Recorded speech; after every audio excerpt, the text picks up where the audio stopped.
Well, hey everyone, it's Thursday morning in Georgia. That means I'm focusing on another Georgia community. I'm at my office at the state capitol here today, but my friends are down in Jesup, Georgia, Wayne County, and let's welcome into our presentation today, Dell Keith of the Industrial Authority. Hey, good morning, Dell. Good morning. Good morning, Tim. Glad to be here.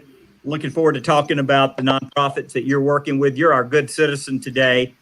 And Karen Lambie from up in Savannah. Actually, Karen, you work with SWAT. You do the traffic jam, the annual event there that I attend every year.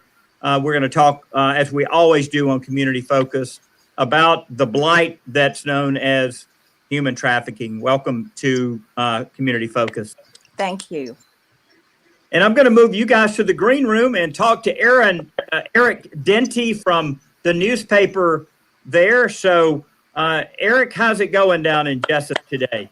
Good morning, Tim. How are you doing, and everyone else? Hope y'all are doing well. It's wet. We're getting a little bit of the early bands of rain from the tropical storm out in the Gulf, and so right now we woke up to rain.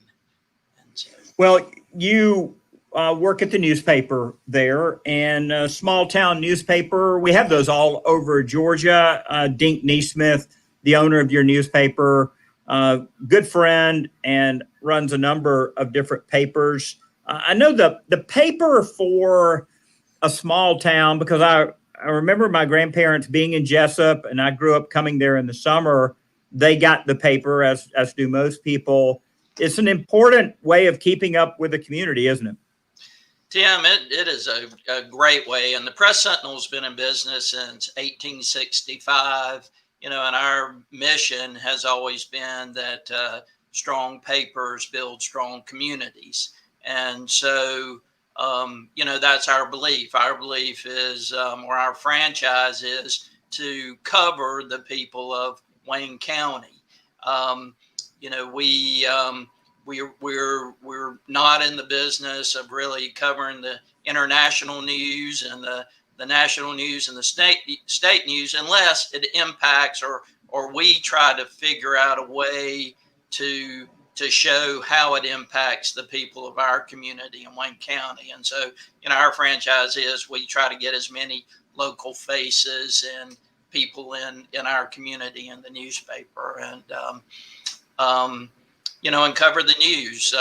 We're like everyone else. We're battling the COVID-19 pandemic, and I know we're talking about positive type news, but we have to cover the good and the bad, and so we've covered that. Fortunately, Jesup and Wayne County, and I know you're aware of it, but Wayne Memorial Hospital is one of the best small hospitals in the state, and the hospital, the doctors, the nurses, all have just been doing heroic work to get the community vaccinated and taken care of, and so we've been fortunate to be in a small rural community to have that type of help. Yeah, Eric, I guess as we reflect, we've got the September 11th anniversary coming up. As we reflect on that, you're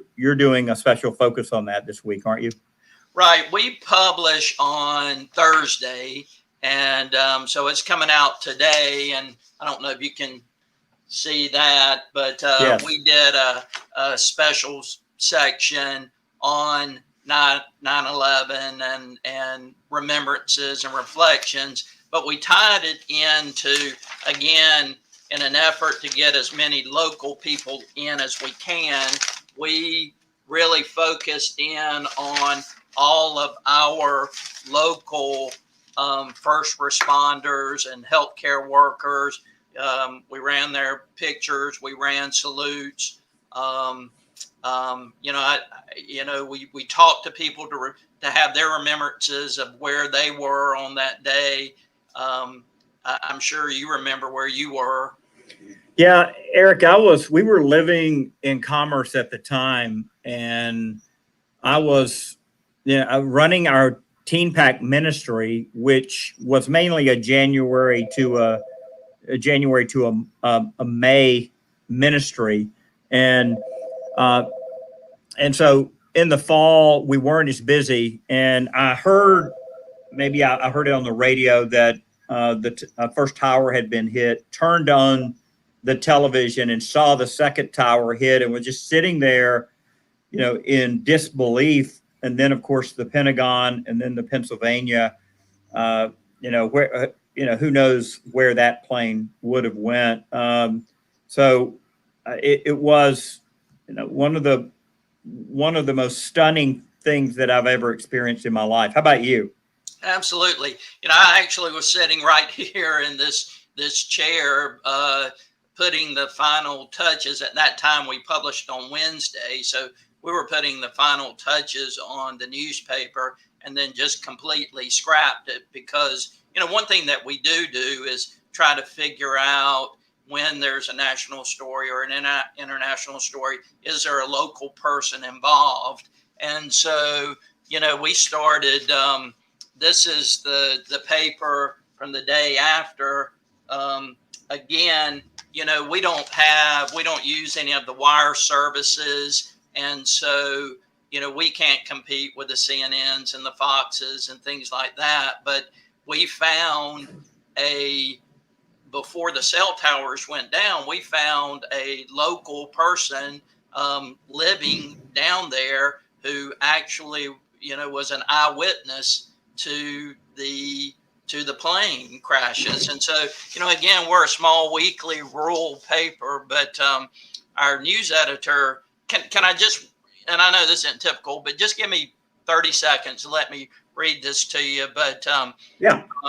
Deidre Hires was lying in her bed reading shortly before 9 a.m. Tuesday when she heard the sound of a plane flying fast and low. Then she heard the explosion and debris blew into her window. Hires, a former Wayne County resident who manages an apartment building 3 blocks from the west of the World Trade Center site, looked out and saw paper floating through the air. She could hear the sound of crackling glass. She rushed downstairs to check her building. She found out it was okay. Then she rushed up to her roof to see if it had been damaged. And she was there with some tenants. I heard another plane, she said. It was just over our heads. I literally saw the second airplane go into the World Trade Center. It was surreal. It just went into the building and faded out. And so our paper, we were able to that afternoon just have a very, have a firsthand account of what happened on that tragic day. And so, wow. Let me bring Karen into our conversation. Karen, do you remember where you were on 9/11? I remember exactly where I was. It was before I had retired as a teacher. I had a group of 4th graders in our media center doing some research, and a teacher came over to me. In the back of our media center, we had a television, which was on. It was on the news, and a teacher came over to me and told me that a plane had just flown into the one of the Twin Towers, and I was like, "What?" And she, called me back to come look at the news. And then, we were just standing there in disbelief. And then the second plane hit, and, we were just stunned. We couldn't believe it. And we realized at that time that it was like we were probably under some type of terrorist attack. And so, we had our principal, our assistant principal, our guidance counselor walking into, going around the school into different classrooms, to talk to the children. My husband came over to the school after he had heard what happened, and we were just in disbelief. Wow. Well, Eric, I'm so glad y'all are, helping people remember, because as you get further away from events, people tend to forget about it. And of course, this is something that, it has impacted, really tens of thousands of people, directly and indirectly. Exactly. Absolutely. Well, Eric, thank you for all you're doing down there. There's a lot of emphasis on local journalism now. I'm seeing ads, talk about the importance of keeping papers alive. And, of course, I have a degree, I have a master's degree from the Grady College at UGA. And, there's just not that many kids that are wanting to go into newspaper. They want to go on TV. They want to do what we're doing now, as opposed to newspapers. And I guess that's okay to a certain extent, but we really need young people who really have a love for local journalism, don't we? Yes, and in the reality, it's people who want to tell stories, and even with community newspapers, we have our legacy print editions, but we do video, we do Facebook Live, we have internet papers. The dailies really focus on that, and so it's just how do you the challenge is how do you tell those local stories, and what's the best medium to be able to play it, to be able to tell it in. And some of that is in print, some of it is visual. But there are so many, there's so many local stories that need to be told. We've got a young man who we still claim, now he's moved to Florida, but he went to elementary school here, middle school here, but came in fourth. His name's Arion Knighton, finished fourth in the Tokyo Olympics in the 200-meter race. We've had another young man who's made the 53-man roster on the Philadelphia Eagles, T.Y. McGill. And so, there are just so many great local stories that need to be told. And so that's what we're here for. Well, great. Well, thank you so much, and keep up the great work, and I hope to see you down there soon. All right. You're welcome. Take care. Hey, Karen. Good morning. We're going to talk good morning, talk a little bit about human trafficking. It's an emphasis that we put on every community focus as we try to do our part to help educate folks. I know that you work with Savannah, working against human trafficking, SWAT as it's called, also the Foster Parent Association of Georgia.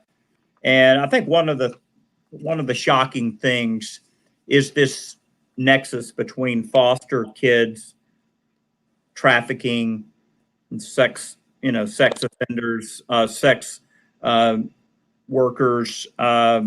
It is alarming. Yes, it is extremely alarming. And sadly, there are still a lot of people in this country who don't realize how rampant it is in the United States. It occurs in our state of Georgia. It has occurred in all 50 states. Georgia, actually, according to the Polaris Project, they run the National Human Trafficking Hotline number. According to them, our state of Georgia is number 6 in the entire nation for human trafficking cases. And they take calls on all sorts of, all the different types of human trafficking, not just sex trafficking. And these are cases that, they have been documented. And so Georgia, we rank number 6 out of the entire nation. And Wow. Atlanta is actually one of the worst hubs in the entire nation for human trafficking cases. Do you find that interstates, airports, large sporting events where there's a lot of men? Are those contributing factors? Absolutely. Anytime you have a city that has an interstate that runs through it, you can almost be 100% guaranteed that sex trafficking is taking place. And actually, I live in Statesboro, even though I've been affiliated with Savannah working against human trafficking for, gosh, probably 7 or 8 years. But even in my small county of Bullock, we have had documented cases of child sex trafficking right here. So if it's happening in my small community, we know it's happening everywhere. Wow. Yeah. And for every case that we know about, my question always is, how many cases do we not know about? Because it is an underground crime. The traffickers or exploiters try to keep it hidden as much as possible. So one of the missions of SWAT is to educate the public about the issue of human trafficking and to awareness of the regional, national, and international scope of this crime, and to help educate the community on how to identify victims and how to report suspected cases of human trafficking, and to establish a network of law enforcement, government agencies, and service providers, and just community residents to combat this crime. You do the traffic jam event, by the way. Karen Lambie, her website is SWAT, SWAHT.org. We have it crawling on the bottom of the screen there if you want to know more. You do the traffic jam event. How did traffic jam get started?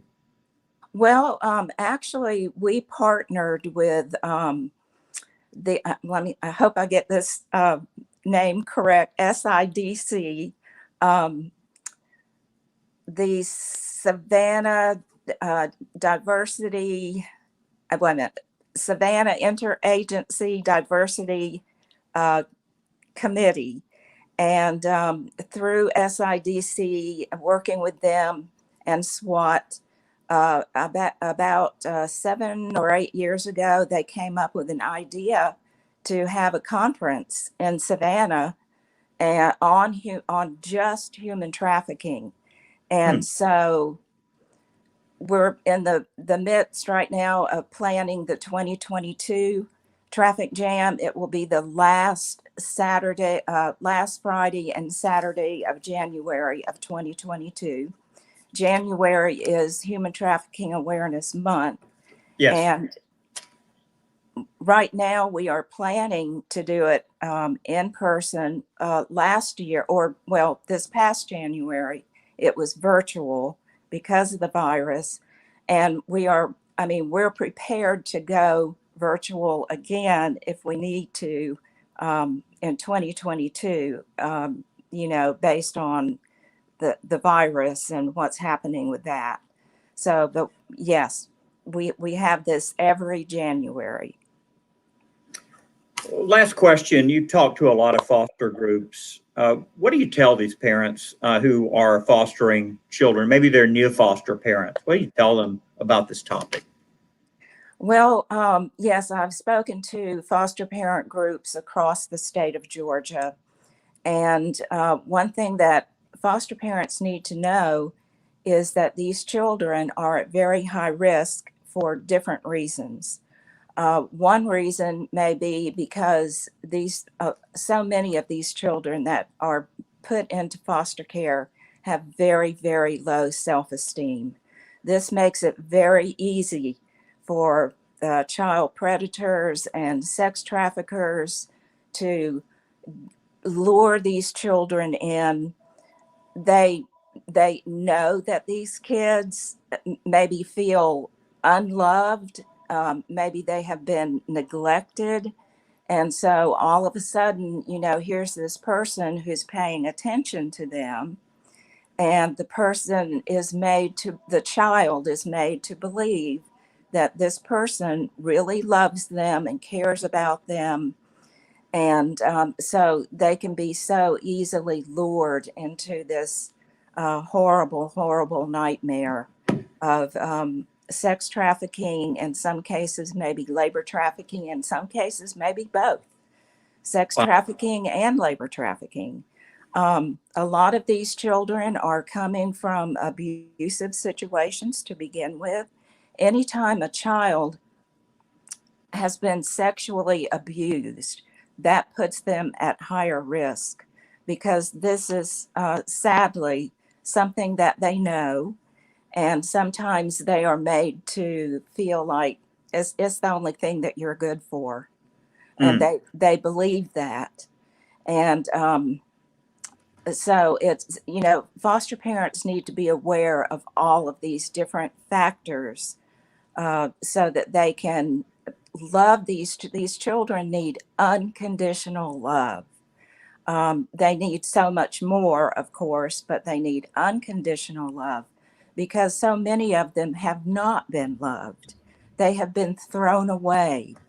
And so that's, they're at very high risk for falling into the trap of Yes. these traffickers. Karen, thank you for all that you're doing. And folks, I hope you'll join me at the traffic jam in Savannah the last Friday and Saturday of January. Is something that I always participate in. Karen, folks can reach you at swaht.org. And we really appreciate the good work that you're doing. Thank you. Well, thank you for being so involved yourself. We appreciate that greatly. Well, thank you, and God bless you. Thank you. God bless you. Dell, you heard what she said, and I know you're our good citizen today. I know you're on the United Way of South Georgia's board of directors, and the United Way was really helpful in 2016 in creating a fund to help trafficking victims. And it was a constitutional amendment that was passed in Georgia. All the Rotaries were involved, United Way. And in fact, it's not often that you see a United Way get involved with lobbying, because nonprofits can only spend a certain percentage of their income, and it's a tiny amount. I think it's less than 1% on lobbying. And they took donations to do that up to 1%. And it was highly unusual. And I think that, Dell, says just how important this topic is to both individuals and businesses. Oh, absolutely. And it's something that we all have to try to deal with and try to get a handle on. And our community really stepped up and supported those efforts. Yes. Well, you not only are on the board of directors for United Way of South Georgia, but also attend First Baptist of Jesup. And I have fond memories of going to your church because my grandfather taught a youth Sunday school there. His name was Lester Tumlin. He was a World War II veteran, had fought the Nazis in Germany, and lived a very long life, over 100, and taught me hunting, how to hunt and fish. And he worked at Fort Stewart. We would go over there, which is a vast Army base, lots of hunting land. But you knew my granddad. I don't meet many people that knew him. I did. And he was a fine individual and one of the pillars in our community, especially at the First Baptist Church. He was somebody that you could call on, that was willing to sit down and talk to you. I did not have the opportunity to be in one of his Sunday school classes, but he was a fine individual. Well, tell me a little bit about some of the charity work going on down there now with the United Way. Well, the United Way for South Georgia covers 8 counties, and we have some 24 different agencies. When I joined the United Way for the second time around, and have been the chairman for the last 5 years, we have tried to focus on a couple of things. Number one is we wanted to make sure we had board members from each community, and that we were actually having agencies that we could help service in each one of those communities.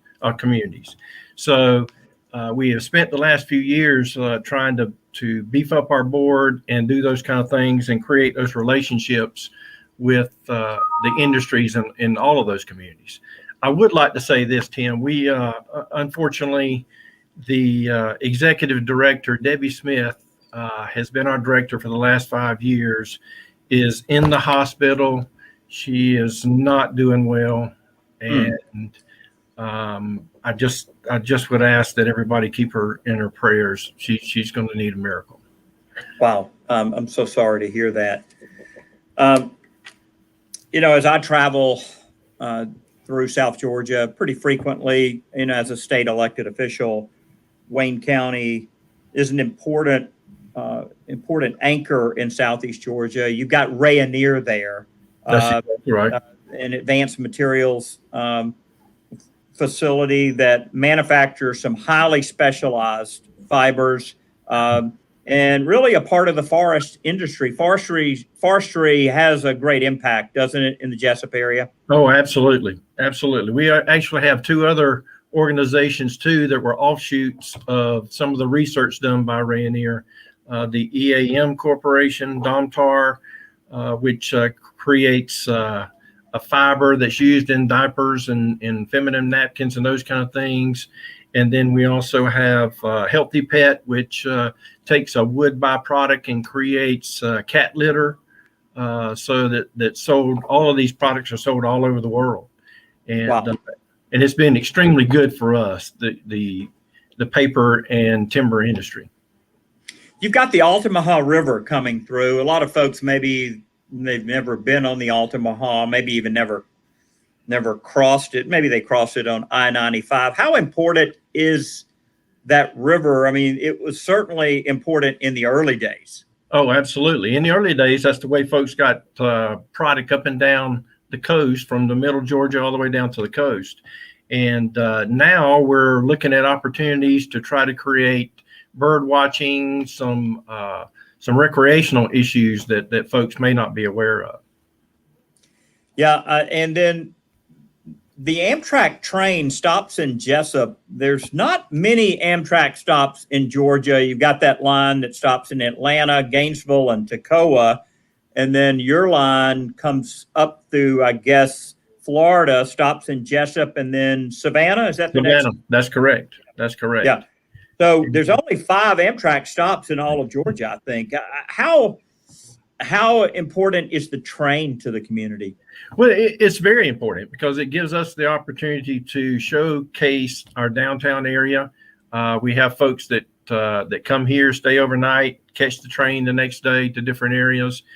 As you well know, the train industry has kind of slowed over the last few years, only because folks are driving further and they're flying and doing those kind of things. But take a train is a pretty neat experience. The Nancy Hanks used to run from Atlanta to Savannah. And, of course, the Public Service Commission was the Railroad Commission originally. We were founded in 1879. So I've got annual reports of the Railroad Commission going all the way back to the creation. And when you look through the annual report, you see just how impactful the railroads were in the 19th century. It was that technology. I put it as the technology, the disruptive technology that improved everyone's quality of life so much, because you didn't have to take a horse and buggy. You could get on a train, which was extremely luxurious at the time. That's right. That's right. And Jesup's very fortunate. I mean, we've got both of the major railroads that come through our community. And from an economic standpoint, it's helped us grow our economic base in our community. So it's been very important for Wayne County. Why don't we wrap up by just telling me about the new industrial park? I know that we got involved with helping run a gas pipeline for you guys down in Screven, which is in Wayne County. Natural gas is, of course, very important in certain types of industries. You just have to have it. You can't do certain things with electric heat. So tell me about the new industrial park and what you think the impact's going to be. Well, we've actually got 2 new parks, and the park you're referring to is actually on 341 between Jesup and Brunswick. It's about 500 acres in there. It's a piece of property that we had owned since 2008. We were able to get some road funding through the T-Splosh for the region, and we've been able to pave a road through there. We have not had a customer land in there yet, but you guys at the Public Service Commission were extremely important to us to be able to get that gas line hookup in there, because we did have a couple of prospects that we did not land, unfortunately, that the natural gas was something they had to have. And Yes. So you guys stepped up, and it was a substantial investment on your part, and we'll always appreciate that. Well, it's been great having you guys on with me today. Dale, thank you for your leadership, both in the civic nonprofit area as well as industry in Jesup. Thank you. Thank you. Karen, I appreciate all that you're doing. I look forward to seeing you at Traffic Jam in January. Thank you. And Eric, I guess you got to keep selling those newspapers down there. You got to keep the faith and continue to keep your community informed. Tell my friend Dink Neesmith hello, and that you were on with us today. I'll do it, and you all have a great day. Yeah.